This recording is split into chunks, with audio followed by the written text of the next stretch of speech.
What is up, my Shadowverse soldiers, and welcome back to another Shadowverse Evolved video. Alright soldiers, in today's video we're going to be going over a Abysscraft review, and of course at Neververse Academy we're going to be doing the breakdowns for these decks. Very excited to talk about this specific deck because I wanted to do this deck early on in the sets when it didn't really have any support and it wasn't really that good. But now we're in set 9 and this deck is going to be hitting the meta hard and fast. And what deck, if you didn't already know, we were going to be talking about, of course, if you've already seen from the thumbnail and clicking on the picture, we're going to be talking about Vampire Abyss. And this deck is actually pretty neat. Like, it's come a long way. Vania did have a 2-cost card in set 2 with very good card, as you can see right here. If you really wanted to make vampires work back then, it really was kind of awkward, especially in that meta going into set 2. Things were slow, don't get me wrong, but this was the late game card. And mind you, this card cost 2. And you have to figure out a way to spawn out bats and everything and then get this Vania to be a 6/6 while also waiting for this Vania to be able to swing and stuff because the meta was so slow. But now this Vania is going to be pretty good in the deck. Alright, so let's get into the pros and cons of the deck. So for the pros, we have Storm, Heal, Tokens, and Burn. And while we have on cons, we have Stats, Draw, Setup, Board Lock, and Hard Removal. Alright, so starting off with our first pro, we have Storm. So there's Storm damage in the game. There's only one source of it, unfortunately, but Storm damage is a good thing to have in your deck, especially if you're needing to close out games. And then we have Heal. So Heal is another option to look forward to in the deck. So when playing other followers, there's going to be a source follower that's going to let you heal whenever you play those followers.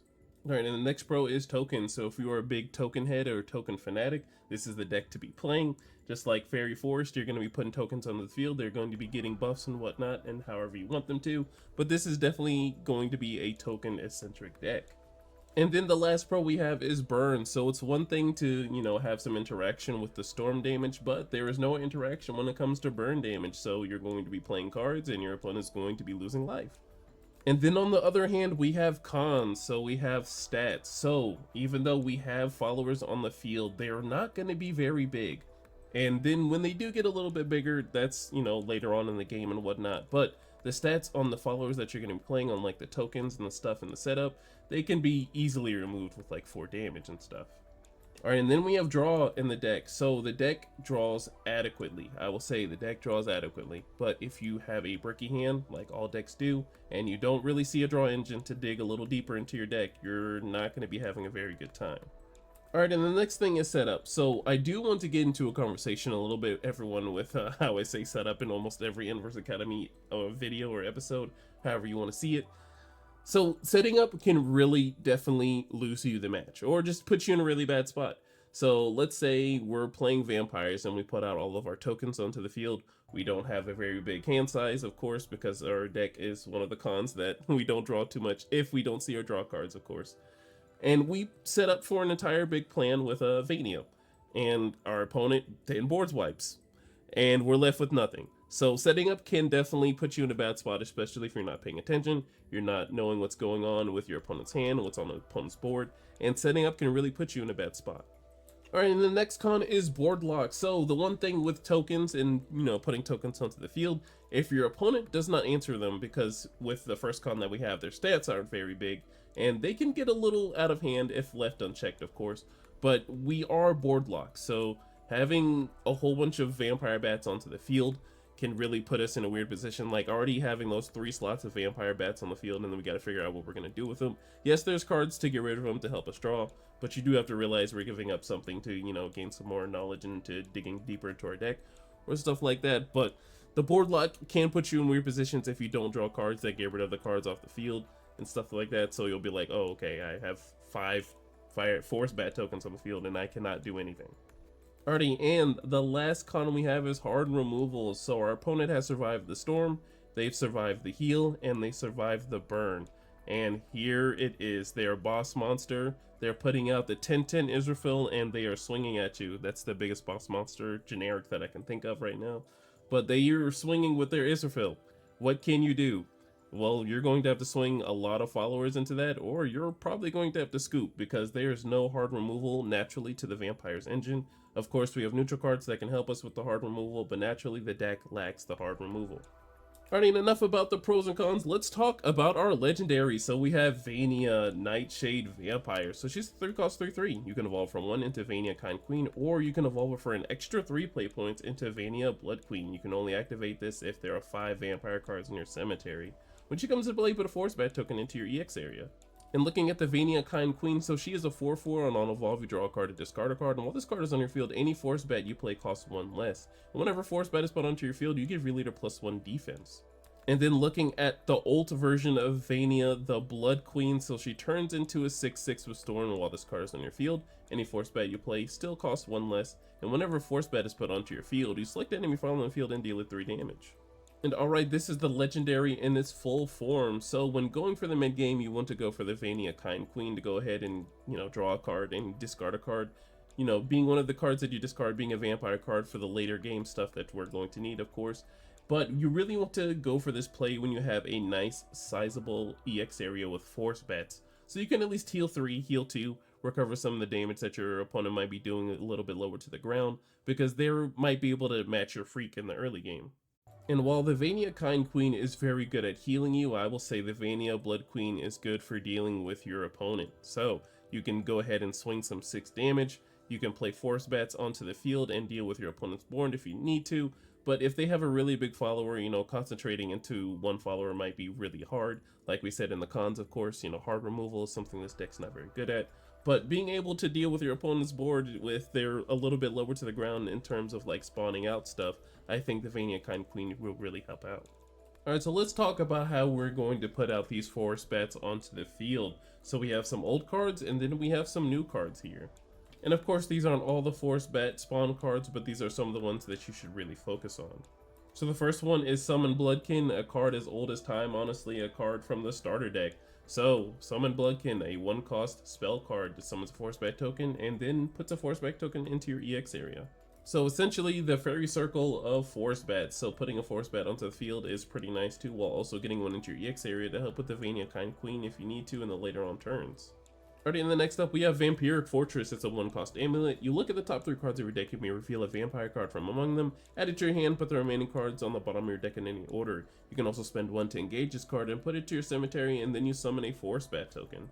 So mind you that this amulet says vampire card, not vampire follower, not vampire spell. This says vampire card, so you can get anything that has that little vampire text on the bottom left, and that's what's going to be amazing with this amulet. You can search for Vania, you can search for any of your boss monsters that have vampires. It's just really good.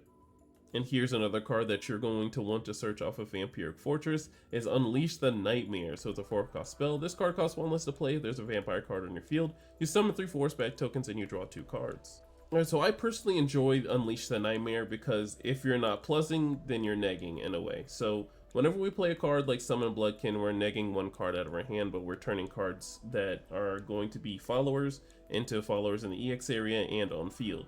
And essentially that's a neg 1 into our hand, but we're going to get a plus on the board, so we're plussing in some sort of way. I think Unleash the Nightmare is just too good to pass up because you're plussing in hand, you're plussing on board, and this is a card that can be used later on if we're going to be using the legendary vampire card we'll talk about later on.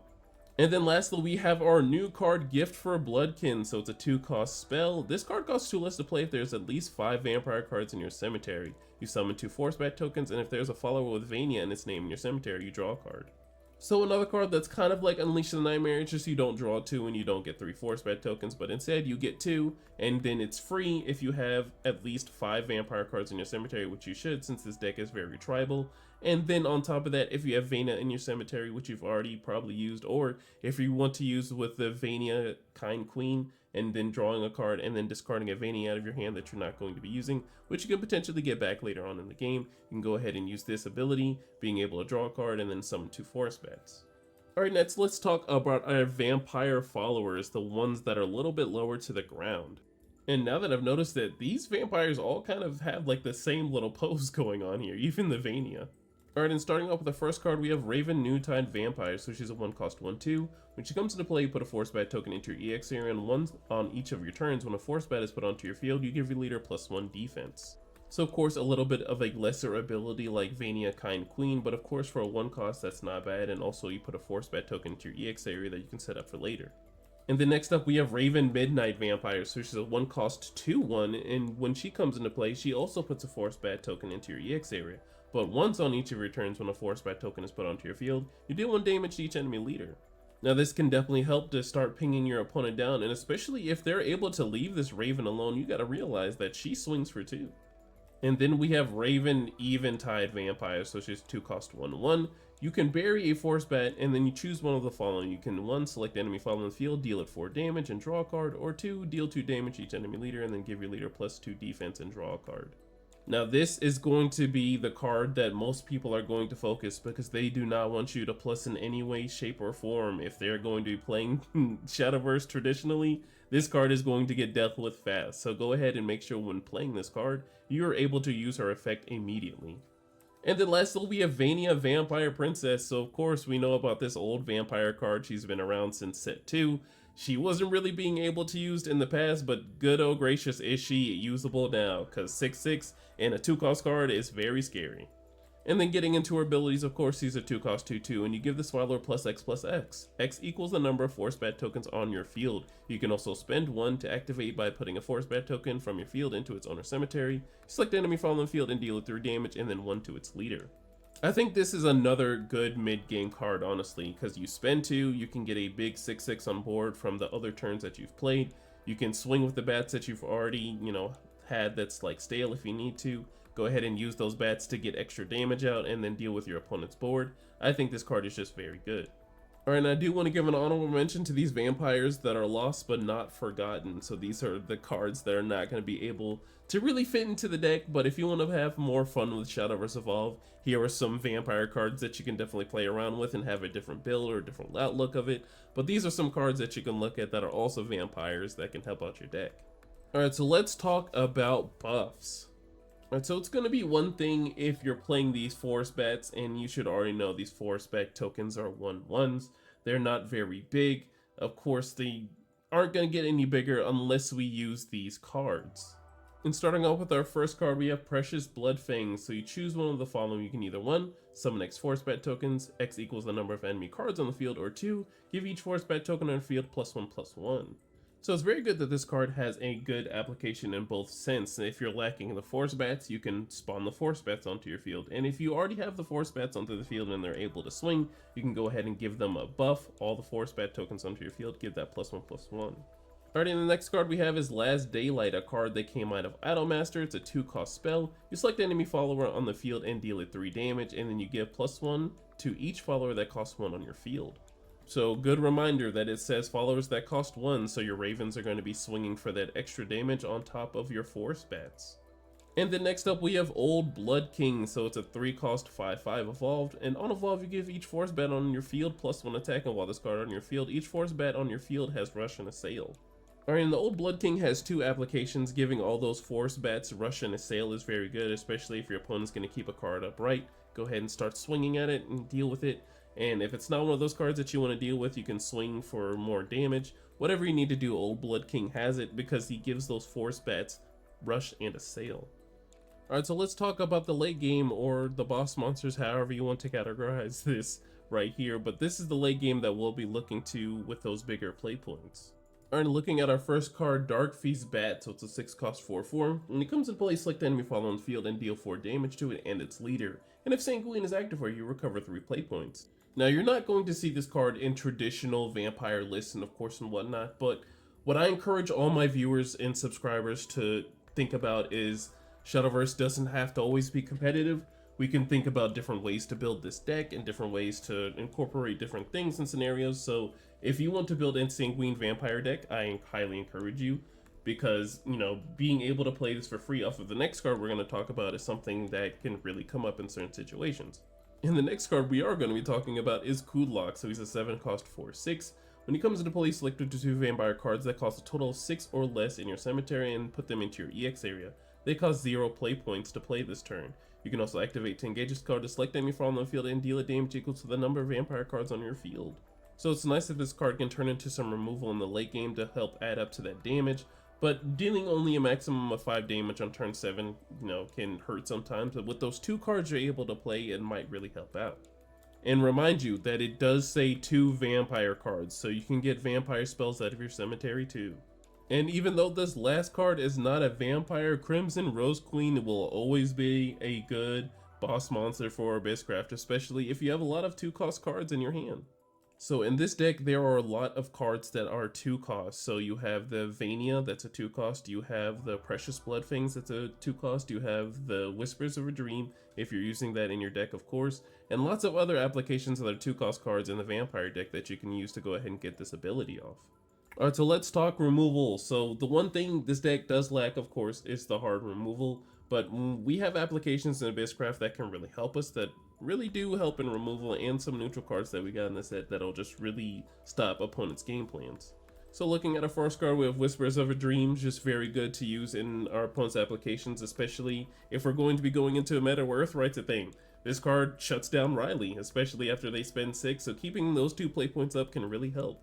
Alright, next up we have Do Blame. So if your opponent's going to be matching your Freak in the early game and you don't really want to trade into monsters, I think Do Blame is something you should really look at, of course, just to deal 2 damage to enemy follower. And the Necrocharge 10 isn't something impossible for Abysscraft, so dealing 4 damage is something that can come up too. Alright, and the unevolved Old Blood King, we talked about earlier in his evolved form, giving those bats the +1 attack and then the rush and assail, but his natural form already gives them the rush and assail too, so if your opponent's playing a little bit lower to the ground, or if you don't really need to give your force bats any buffs, then this is something that you can look towards too. I know, you guys are probably thinking, oh my gosh, Sparta, Paradise Vanguard in your deck, that's an angel, that's not a vampire. Well, of course, you know, we're gonna have demons and other things like that in the deck, but Paradise Vanguard is something you really should look at in terms of removal, because this is a card that can definitely stop your opponent's plans. So there are some decks out there that rely on last words, Dragonic Duelist, that rely on last words to really get their engine going. So if you can go ahead and stop that before it gets going, and they don't have another way to get into it, then they're just going to be sitting ducks, and you can play the game by yourself and actually can conduct a real win, even though might not feel good for your opponent. But if you're sitting there at BCS, I really don't care how you feel. If I was able to stop your engine and beat you that game, I outplayed you. Alright, so here are some alternative routes into your deck to either dig deeper or, you know, push a little more damage, do whatever you need to do. Here are some 2 options that you can look at in your deck if you have some extra space from how you have, or, you know, the ratios and whatnot. I think these are 2 cards that you can really look at. Alright, so for those of you who don't know who Bad Bee is, she's a 3-cost 2/3. She came out of set 6. When she comes out, you can choose one of the following effects between 3 effects. You can either 1, select another follower on the field and give a +1/+1. You give your leader +2 defense, or you look at the top 3 cards of your deck, put any number of them on top of your deck in any order, and put the rest at the bottom in any order. So as you can see, multiple applications that can be applied here. You can heal 2 to get out of some range of your opponent. You can buff up one of your force bats so they can swing for some more damage. Or you can set up your next turn or the next couple turns by looking at top 3 and then putting whatever card that you want on the top and then whatever cards that you don't want to see at the bottom. And then next up we have Arcus Spirited Manager. So he's a 2-cost 5/5. This follower can attack enemies, and at the start of your main phase, Necrocharge 10, you summon a ghost token. You bury another follower, you can choose one of the following. You can activate only once per turn, you can draw a card, you can summon 2 ghost tokens, or you can bury the top 2 cards of your deck. Alright, so this card actually helps out with the board lock problem that you have on your field. So the force bats, of course, it's not going to be every game that you're going to see your buff route. So the force bats that are swinging for 1 can now be turned into some gaining of some sort. You can draw a card, summon 2 more ghost tokens to swing for some good damage, or bury the top 2 cards so you can get into some Necrocharge for other cards. And then on top of that, this card is a 2-cost card, so if you do go for the Crimson Rose Queen variant, this is a card that will really benefit you. Alright, so let's talk about some tech for the deck. So I don't really want to consider any of these cards like super tech, because most of the cards that you want to put in your deck are vampire cards and vampire/abyss century things. But here are cards that you do need to watch out for though. And that being the form of the only 2 neutral cards that are here in the picture. But Angelic Barrage destroys this deck, and everybody is citing it in for set 9. As the vampire player, watch out for the Angelic Barrage. You know what's coming. You know your force bats are going to get cleared, so make sure you always have a backup plan whenever you spawn out those force bats. Alright, so I put Soul Conversion in the tech side, so I'm not going to say the card is like a super, like, it's a win or lose matchup card. but this card really does help in getting rid of those force bats, and then gaining those 2 extra cards really helps. And then on top of that, if you're able to go into soul conversion and then go unleash the nightmare, like you drew 4 cards in 1 turn. All right, so I know the last card here is a little bit of a hot take, and I know I probably seem crazy, but Surefire Bullet does have its applications when it's like needed and helpful. So if you're against the Orcus and Puppet matchup, you know, Surefire Bulleting the Orcus is something that you'll always want to do. Of course, we're going to be rushing in our opponent's cards with our cards if we want to stop the board lock, or if we want to even out the board. But sometimes interrupting your opponent really can win you the game. So your opponent goes for, you know, Vengeful Puppet, you go ahead and go for the Surefire Bullet because they don't expect you're going to be running Surefire Bullet into your deck. And look at that, you won the game solely off of just 1 card being put into your deck. Alright, now we're getting into the grade of the deck, and this is my personal favorite thing to do because now we can talk about all the things that we've learned, everything we've overviewed, all the vampire cards we talked about. But before we get into the grade of the deck, if you are new here, before we get into the grade, we like to go over the applications of the deck into a personal brew that I put together. Of course, not every single card that you saw in this video is going to be in this list, but I suggest that you use this as a template to, you know, put those 3 of the Vanias, of course, and like vampire cards that you like to look at, put them into your deck, and then, you know, change those ratios around. Build it to how you want to, of course, because I know net decking is very popular in Shadowverse Evolve, but I encourage a lot of casual play because not every single game is going to be a competitive match. And alright, here is my version of the deck. Of course, like I said, I encourage you to change it to how you want to play it. I know some ratios might not agree with you, and that is okay.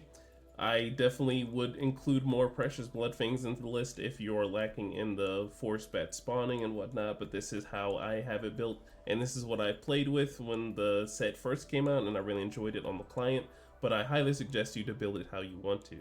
And of course, in my variant, of course, I just enjoy Rose Queen too much because there are too many 2-cost cards in here that, you know, it can just be used. And when playing and playtesting, there was a way when I was able to go for Unleash the Nightmare the turn before with Kudlock. I drew a whole bunch of cards in my hand, and when I got into turn 8 with Crimson Rose Queen, I was able to gain 5 play points back. So think about that how you want to. And of course, I'm not going to go over every single card in the deck list, of course. I will be putting the deck code in the description below if you want to check that out, so you can have a little template to start off with on Bishi Navi and then change it how you want to. I highly encourage that. Alrighty, and we made it through to the end, so now we have seen all the applications of what Vampire is going to be doing, what cards it's going to be present in the deck, so nothing is going to be able to sneak up on you unless your opponent is going to be playing something crazy out of the way that I couldn't even think about.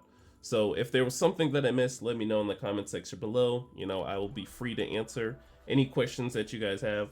If I haven't answered your question before, I apologize. I am a busy person. I'm trying to make sure all this stuff is going to go over smoothly and well for you guys while doing other stuff too, and, you know, living life. But of course, grading the deck between S tier and then F tier, I definitely wouldn't put this deck at F tier. This deck is definitely going to be on the face of the map, set 9. It's finally here. Initially, I gave this deck a grade C when I made the first video of it back a long time ago. When I didn't post it, I actually made a throwaway video for vampires back in the day, but I'm glad I was able to make it now because this deck is on the plate and hidden. So we have heal from Kind Queen, we have storm damage, and then board removal from Blood Queen. We then have Kudlock for late game and Crimson Rose Queen if you want to run that into your deck. And then we have the Ravens that are able to do the smaller applications for what the Vanias do. So there's lots of things happening in this vampire deck. But if I were to give this deck a grade, I would definitely give it an A+. This deck definitely has everything that it needs. It has burn, it has storm, it has heal. But the one thing that it doesn't have is the hard removal for those big followers, like just the straight 1-for-1. We're probably going to have to be trading either 1 or 2, 3 tokens into one follower if we want to really get rid of it, especially if it has big stats. And alright, soldiers who made it all the way to the end, thank you so much for watching. It means a lot. And some closing thoughts is that I think Vampires is just very good. If you want to really get into Shadowverse and have like a deck that's playable and that can hit the meta and definitely win a shop challenge or something like that, I suggest this to be the deck that you play. It's going to be very popular. along with Earthright. That's going to be another popular deck, and the fact that this card has cards that are naturally into its craft that can deal with Earthright cards is very good too, and then the fact that there are neutral cards that can really help out with the matchups are nice as well. So I really do like how this deck is formed and crafted. I like how there's draw engines into it, because I absolutely love drawing cards. I think that's the most amazing thing that you can do in a card game. It's just draw cards. And if there was a way to not have a, you know, hand size cap in this game, I would try my best to use it and figure out some way to have it, because having a whole bunch of cards in your hand gives you so many routes into play. And alrighty, soldiers, that is the end of the video. Thank you so much for watching. I appreciate all of you. Thank you so much for watching. I love you. If I missed anything, comment below, and I will try my best to defend myself and how I am unknowledgeable in things. And if I didn't, then, you know, congratulate me for doing a good job, or, you know, just leave a comment, because I absolutely love the feedback. But alright, soldiers, make sure you're safe in whatever you do tonight, and safe whatever you do for the rest of the year. Make sure to like, comment, subscribe, and I will see you in the next one. Bye. Yeah. TRINN. Just to get you away. What I got to do. What I got to do. Just to get you away. What I got to do.